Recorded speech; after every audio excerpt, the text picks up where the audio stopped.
Sit yourself down, grab your tea, your wine, or whatever is going to make you comfy. It is the end of Angie Kent's journey for love as the Bachelorette. Final 3, Final 2, and then Final Rose. So no time to waste, there's a lot of show to go over in this final recap of the Bachelorette Australia Season 5.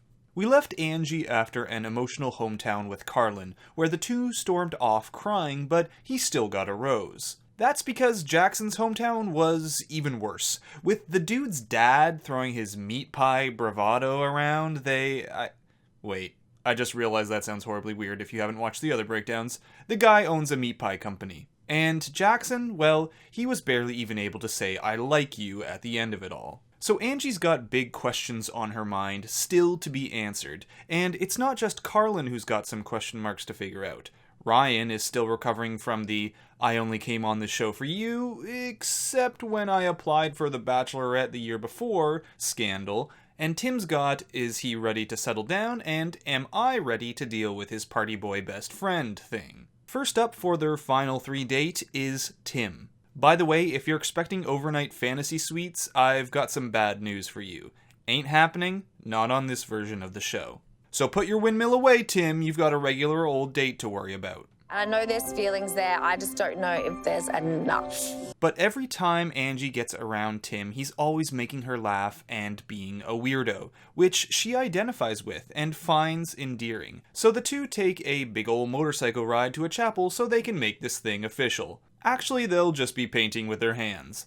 And while they're supposed to be painting a sunflower mural, they actually spend most of the time painting on each other. And hey, how did those handprints get there? Timm and Angie move on to the sitting down on a couch portion of their date, and it's time for things to get really serious, or else. This is the final 3 we're talking about. You're my biggest gamble, but Yeah. I'm the most drawn to you. And Timm says, yeah, but every relationship is a gamble. It works, or it doesn't. But know that I'd do anything to make this work. I am falling for you. And before the night ends, you better believe there's a pash thrown in. Next up is Ryan, and he gets to go on a boat. For a boat date. Angie takes Ryan whale watching because they both have a love of animals. Unfortunately, they really don't see anything, and Angie gets seasick. Doesn't this happen, a lot on this show? Shouldn't they know by now? Hannah on her date with Jed, that one chick from The Bachelor UK. Stop putting these people on boats! But a little seasickness ain't gonna stop a good pass from happening before they head on to the couch portion of their date. Now, if Timm is the gamble, Ryan is the sure thing. The safe bet. But is that what Angie wants? Because Ryan makes sense. They both have a love for dogs, he stayed out of the drama all season, they talked before the show, but that's a head choice and not a heart choice. So Ryan makes his case, they pash, and it's on to Carlin. And while Timm got a fun mural painting date before their couch time, and Ryan got a big ol' boat ride, Carlin gets a car ride. That's it. Well, we need to speed this thing up anyways because these two have a lot of making up to do. So straight to the couch on the back of this truck where it's big talk time. And it really comes down to Angie needing to know why Carlin wasn't upfront with the whole being an actor thing. Especially if it was truly just as simple as this is his passion and had nothing to do with why he was here. Carlin says he didn't want to turn Angie away with it, especially since he hasn't acted in anything since 2016. If he had said actor or model to her, Angie would immediately get on the defensive.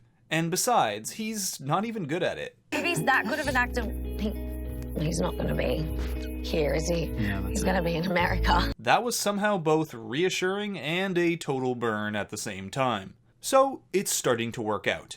Angie is getting more comfortable, and Carlin tops it off with this. I am falling in love with you, Angie. And Angie expresses that she trusts Carlin. She trusts what she's feeling and doesn't see Carlin as a liar. So, of course, time for a pash. Which means that next up is the rose ceremony.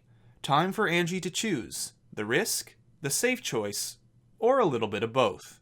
And truly this is the most difficult decision yet, as I feel Angie has had a strong top 3 this whole time. The rest were fairly easy ones to let go, and oh, Osher coming out with some proper scruff. Maybe she'll choose him. Alright, final 3.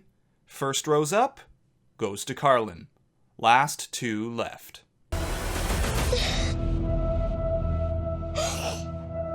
Oh no, Angie can't do it. She's too distraught. Timm.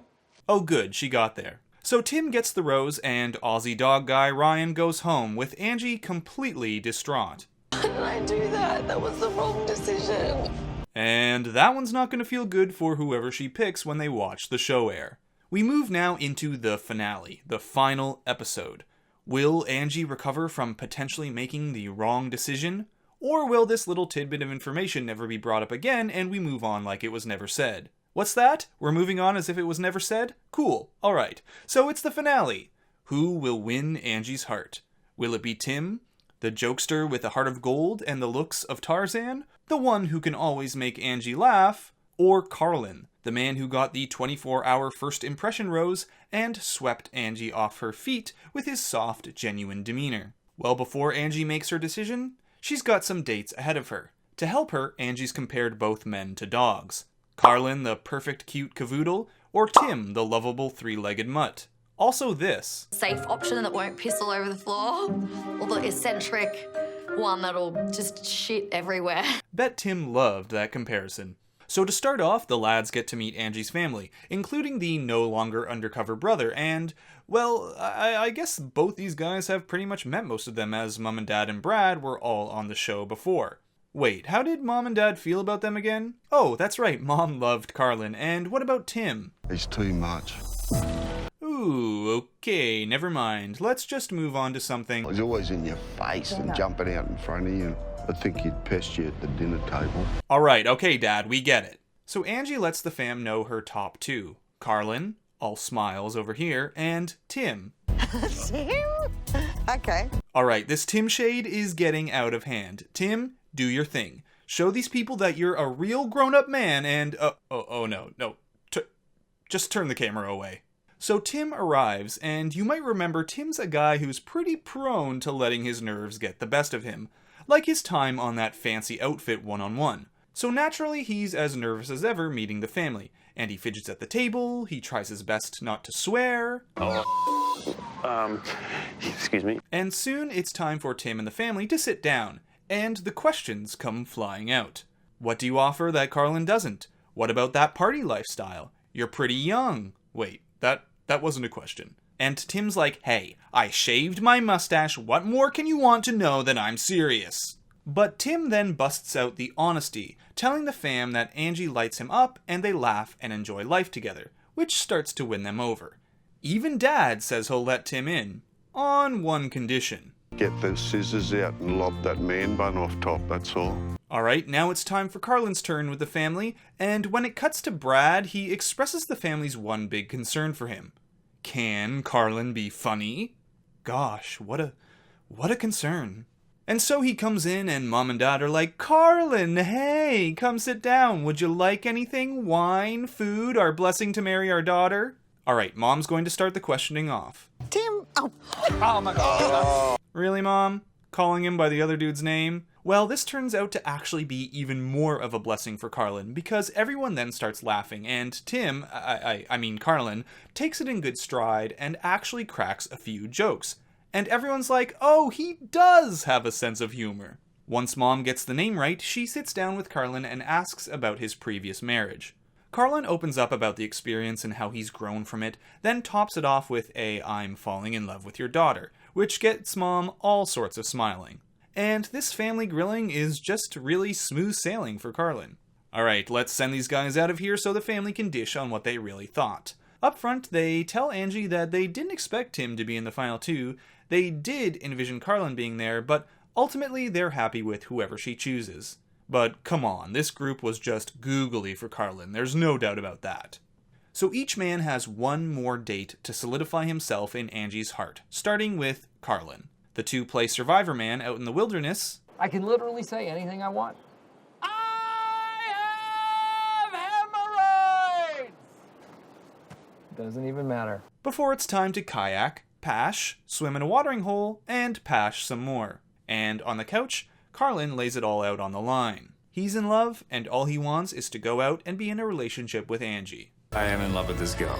They hug, they part, and Angie gets upset because now she has a date with Timm, and part of her heart belongs to him as well.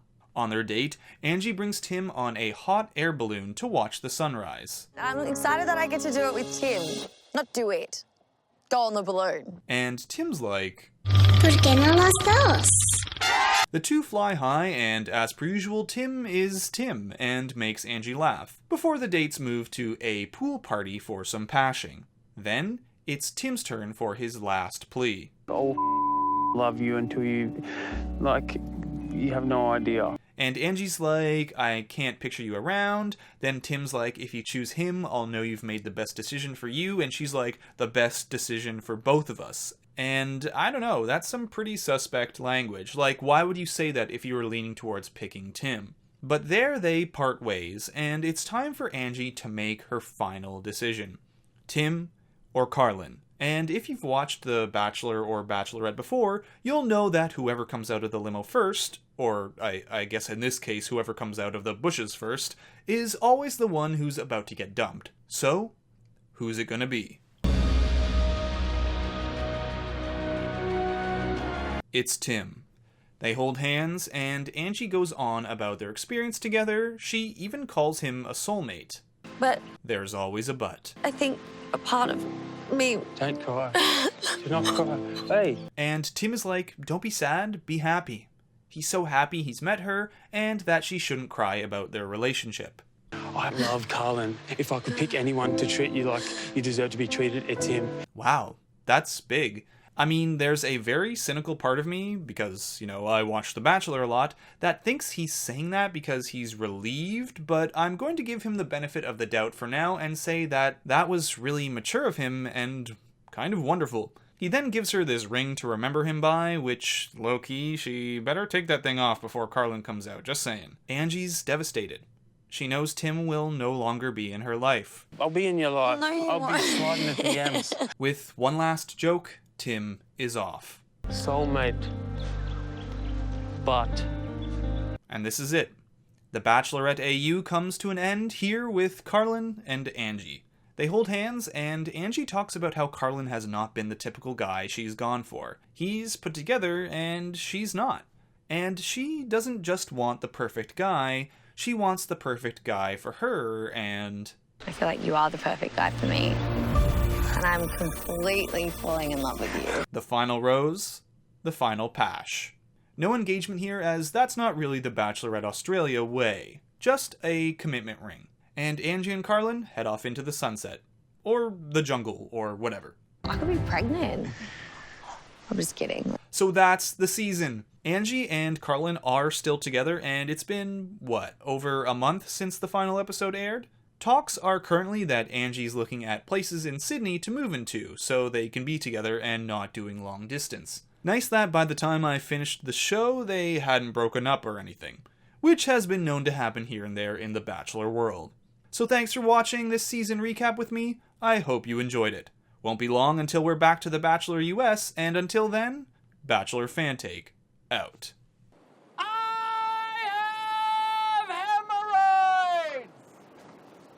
Doesn't even matter.